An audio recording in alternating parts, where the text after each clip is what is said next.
asalaamu calaykum waraxmatullahi wabarakaatu daawadayaasha qiimaha badan kulanti wanaagsan kuna soo dhawaada barnaamijkeena dabcan kusoo qaadana sheekooyinka ugu dambeeya kubadda cagta haddii aan lahay transferka iyo soo kale kulmada big matchka la ciyaara macluumaadkaga baahantihiin fadlan daawad haddii aad tahay saaxiib nagu cusub janaalkan sabskraibe inoo saar sidoo kale saaxiibada joogtada noogu xira muuqaalkan noo sheergareeya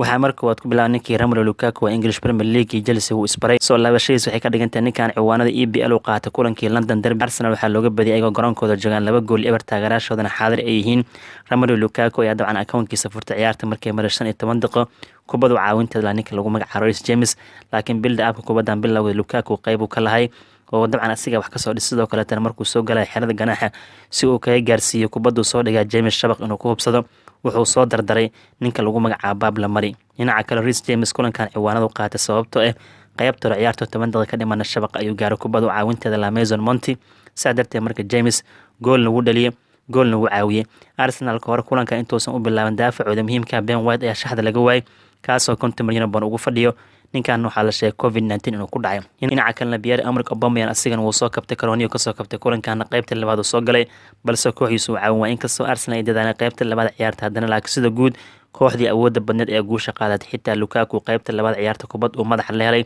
waxaa ka celshay goolaha Bernard Leno xitaa waxay ku sii dhacday qoriga goosha overall Chelsea waxay la imaadeen bandhig heersara guusha ay gaareen waxay kaga dhigantay haatan hogaanka EPL la wareegeen 6 dhibcood ilaa 5 gool banaanka u taal waxay isku mid yihiin kooxda Liverpool toddobaadka dambe labadan kooxood isku aadan yihiin garoonka Anfield ayaa dabcan booqan doona kooxda Thomas Tuchel hogaamiyo Lukaku haatan 124 gool English Premier League ka dhaliyay wuxuu ka sare maray tirsiga xisaabta EPL goolasha ninka lagu magacaabo Ian Wright oo Arsenal ku weyn sidoo kale daawadayaasha badan wuxuu soo galay top 20 ama 20 ciyaartoy EPL ugu goolasho badan daawadayaasha qiimaha badan Lukaku waxay ku qaadatay kulankiisa 16aad dabcan asigoo fanaanada Chelsea xiran shabaqa inuu gaaro waxaa la wada ogyahay ninkan August 2011 iyo dabcan kulankiisa ugu horeeyay kooxda Chelsea uu ciyaaray muddo kooban oo joogay kadib uu ka tagay kooxdu ku soo laabsay darteed marka 9 sano 360 maalmood kadib ayuu Lukaku shabaqa gaaray dabcan asigoo Chelsea uu ciyaaray Romelu Lukaku sidoo kale markii la fiiriyo daawadayaasha qamada wuxuu noqday ciyaaryahanka sadeedaad oo aan dabcan Ingiriis ayna u suura gasho 50 gool iyo ka badan English Premier League inuu home away ku dhaliyo darteed marka ninkan soo laabashay isla markii waxay ka dhigantay EPL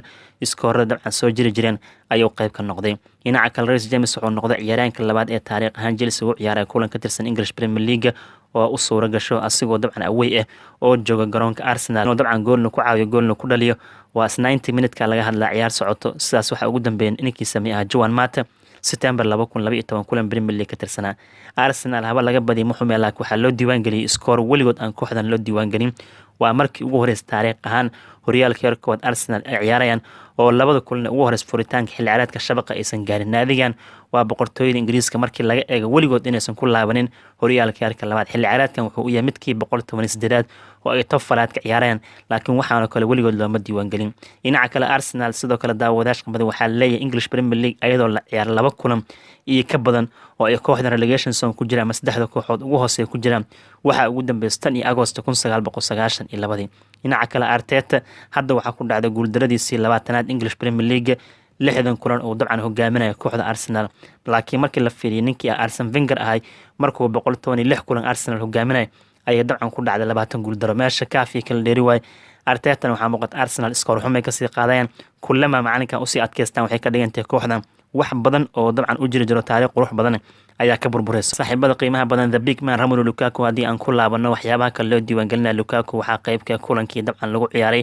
dhinacaas markii aan firino Fly Emirates waxyaabaha uu sameeyay waxaa qaybka ninkan goolna uu dhaliyay 2 on target uu sameeyay sidoo kale daawadayaasha qamada hal jaanis oo weyn u abuuray waxaa iska khasaariyay Kai Havertz sidoo kale 11 jeer wuxuu ku dhex taabtay kubadda xerada ganaax Arsenal soo ku jiro waa sababta dabcan Chelsea ninkan u soo iibsaday sidoo kale waxaa u diiwaan gashan 8 jeer oo kubadaha jooga sare ku socda laba iskula boodane asiga guuleystay dhinaca kale 43 jeer sida guud kubadda taabtay 95% baaskiisa uu saxsanaa Lukaku haddii lagu salay bandhigan uu sameeyay kulankan Arsenal wax weyn ayaa dabcan ninkan ka soo socda wada ognahay Belgium-kan inuu waqti fiican ku soo qaatay labadii sano ugu dambeysay asigoo kalsooni balan isku qabo ayuu ku soo laabtay English Premier League waxa uu sameeyay waa u jeedna saaxiibada qiimaha badan fadlan daawad haddii aad tahay saaxiib nagu cusub janaalkan subscribe inoo saar waxaa ka helaysaa wararka ugu dambeeya kubadda cagta iyo sheekooyinka u baahan in laga hadlo sportska markaas taagan bal markaan soo qaadano kooxda Manchester United frustration ama niyad jab la kulmeen kulankii la ciyaaray Southampton barbardhac haryara lagu celsho toddobaadkii hore sida u ciyaareen Manchester United high flying Premier League ku bilaadeen Leeds ay 5 gool ku dhufteen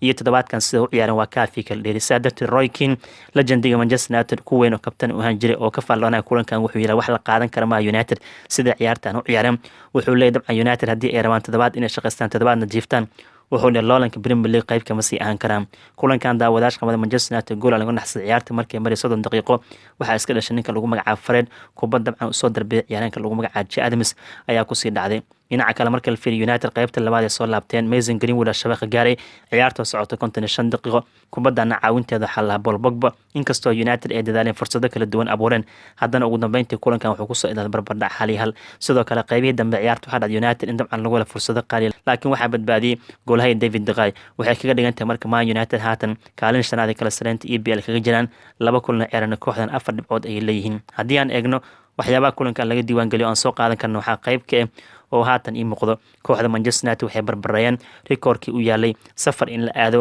oo 27 kulan koox aan laga badin waxay haysatay naadiga Arsenal hadda waxaa la mid noqotay Manchester United 27 kulan Premier League away aadan United 17 kulan kamid ah guuleysteen 10 kulan barbardhac galeen Arsenal scorekan waxay sameeyeen intii u dhaxeysay Abriil 2003 ilaa September 2004 dhinaca kale Mason Greenwood wuxuu noqday wiilka afraad ee da'diisa ka hoose 20 sano oo u suura gashay daawadayaasha qamadan English Premier League labada kulan ee ugu horeyso xilli ciyaareedka shabaq inuu gaaro waliba waxaa ugu dambeeyay Alan Smith oo August 2000 sameeyay asagoo Leeds United u ciyaara da'diisa ka hoose 20 sano ayaa u suura gashay labada kulan furitaanka xilli ciyaareedka shabaq inuu gaaro sidoo kale Mason Greenwood marka la fiiriyo haatan English Premier League wuxuu ka dhaliyay 19 gool wiilkaana wali 20 sano ma uusan gaarin taariikh ahaan ciyaartooyda ka gool badan EPL ayagoo aan 20 sano gaarin waxaa dabcan safka hore soo galay Michael Owen oo 40 gool dhaliyay Robert Fowler oo dhashay dabcan 35 gool iyo Wayne Rooney dabcan 30 gool marka legendiyo waaweyn ayuu bursanaya Mason Greenwood maadaama wali 20 sano uusan gaarin dhinaca kale Paul Pogba daawadayaasha qiimaha badan wuxuu noqday taariikh ahaan ciyaaryahankii ugu horeeyay English Premier League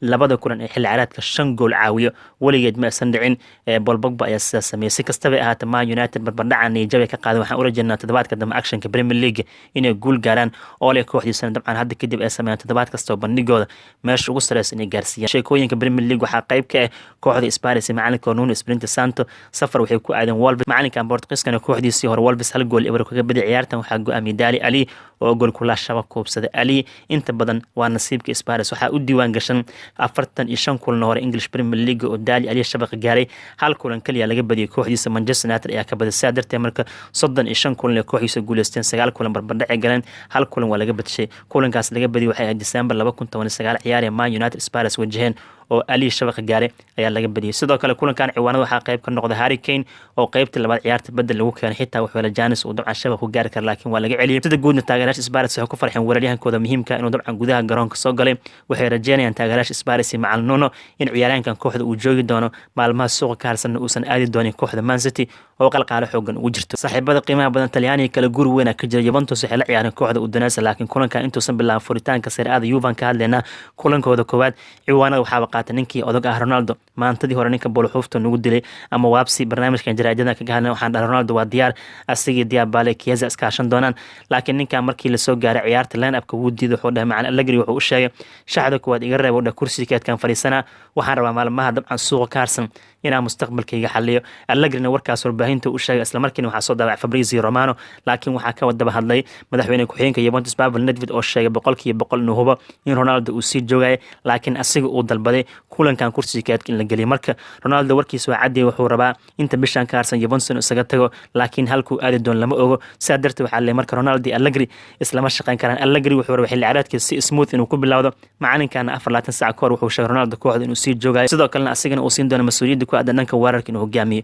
laakiin CR7 waa soo jeestay sidaa darteed waxaa leeyahay marka Ronaldo si kasta hadii ay dhaad xitaa inuu Juventus sii joogo maamulka Elyan Allegri Janis ma siin doono waxay u badan tahay Allegri inuu kursigeedka galin doono marka sidee idin la tahay aragti ahaan in Ronaldo kooxdiisa u baahan oo dhaw dabcan waa idinka tagaya maalmaha suuqa ka harsan ninkan halkuu aaday lama yaqaan markaan usoo laabana kulankii Juve ee la ciyaareen Udinese waxaa lagu kala tagay barbardhac 2-2 inkastoo Juventus qaybtooda ciyaarta ee baashaareen sidoo kale hogaanka 2 gool eber ku hayeen La Joya ama Diabala oo shabaqa gaaray ciyaarta ciyaarta socod 3 daqiiqo kubad caawinteeda u lahaa Bentancur iyo sidoo kale Cuadrado shabaqa gaaray waxaana kubadaas caawiyay Dybala qaybta hore ciyaarta sidaas lagu kala nastay laakiin Udinese way soo laabteen second half-kii Robert Barada wuxuu dhashay gool kulaad sidoo kale Gerard Deulofeu ciyaarta wuxuu ka dhigay 2-2 markay ka harsan 7 daqiiqo CR7 qaybta labaad ciyaarta uu soo galay waliba ciyaarta markay maris daqiiqadii 94 kubad ayuu shabaqa gaarsiiyay laakiin waxaa la garab dhaaf oo aalada far ayaa diiday waxaana CR7 la siiyay calaamad digniinta maadaama ciyaartoy Juventus ay ka gadoodeen goolkii laga diiday si kastaba ahaat Allegri iyo kooxdiisa si wanaagsan aysan ku bilaaban kulankan barbardhac ugu soo ilaalisa darteed marka ciwaanada Talyaaniga ka jira waxay tahay Ronaldo oo kulankii Udinese diiday factor in lagu soo bilaabo markii la keenay kooxdiisa caawin waaye Juventus barbardhac ay ku bilaawdeen Serie A Talyaaniga dhinaca kale daawadayaasha qiimaha badan sheekooyin kale kubadda cagta aan soo qaadan karno waxaa qaybka kooxda FC Bayern Munchen ayagana Bundesliga Jarmalka gool muhiim ah gaaran kulan ay wajaheen kooxda FC Köln waxay kaga badiyeen 3 gool iyo 2 Serge Gnabry ayaa 2 jeer shabaqa gaaray waliba guusha siiyay kooxda Bavarian Giantska ayagoo garoonkooda joogan dhibaato badan loo geystay sida caadiga Lewandowski shabaqa lagama celin karo asigana gool u dhashay weeraryahankan Polish waxa la xilli ciyaareedka cusub ma ahane dhaqankiisa ma bedel sababta waxa la ogyahay toddobaadka hore Borussia Mönchengladbach shabaqooda u gaaray maalmo ka hor Supercup-ka Jarmalka kooxiisii hore Dortmund dhibaato u geystay haddana FC Köln shabaqooda u gaaray marka Munich saddex badan 3-2 waxay kaga badiyeen Köln waxay kaga dhigantay haatan 2 kulan ee kooxdan ciyaaran 4 dhibcood ee leeyin 24 saac ka horna Borussia Dortmund kulankii ugu dambeeyay Bundesliga Jarmalka ciyaaran ayagana waa laga badiyay oo 2 gool hal looga badshay dhinaca kale qodobada kale aan soo qaadan karno waxaa ii muuqda kooxda Milan maalinta Isniinta Brito maalin shaqo ah waxay soo dhaweyn doonaan wiilka lagu magacaabo Allegri oo ay ka soo qaateen AS Monaco wiilkan Talyaaniga Monaco way soo fasaxeen si adartay marka Pietro Allegri jaabada caafimaad markuu ka gudbo Milan way soo bandhigi doonaan wuxuuna qalin ku duway heshiis ama ah oo haddii Milan anfaco xagaaga dambane toos u iibsan doona marka Allegri waxa la leeyahay Serie A ku soo laaban doona wuxuuna isaga tagay sanadii 2018 markaas oo Genoa lacag adag kaga qaad kooxda AS Monaco si adartay marka wiilkan dhalinyarada mustaqbalka fiican 20 jirka Milan ayuu doortay labada odayaal ayuu dabcan u fadhin doona waa Giroud iyo Zlatan hadda midkii daal ama dhaawac noqdo ayuu badal u noqon doona saaxiibada qiimaha badan guud ahaan barnaamijka idin kula wadaagana sheekooyinka xiisaha badan intaas aan ku soo celinana fadlan daawad haddii aad tahay saaxiib nagu cusub janaalkan subscribe inoo saar like iyo share iyo comment ka marno salaamu calaykum waraxmatullaahi wabarakaatuh